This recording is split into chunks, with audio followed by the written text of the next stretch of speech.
Hey guys, today I'm going to show you how to properly import models from Blender into Unreal. First of all, I'm going to delete everything in my scene.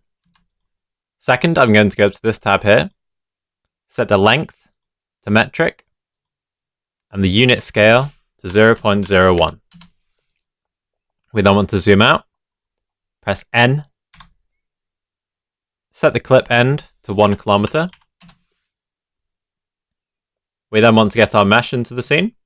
So I'm going to click Add, Mesh, Cube. This grid is a 1 by 1 meter grid.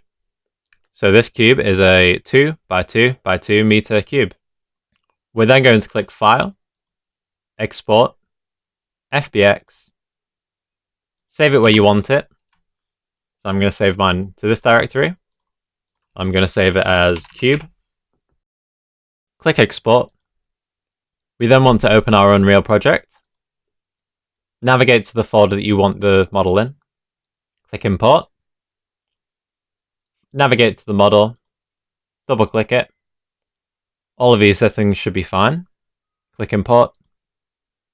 Ignore these messages. Now, as you can see, when we drag in the model, it's the correct scaling, and it's exactly the same as Blender.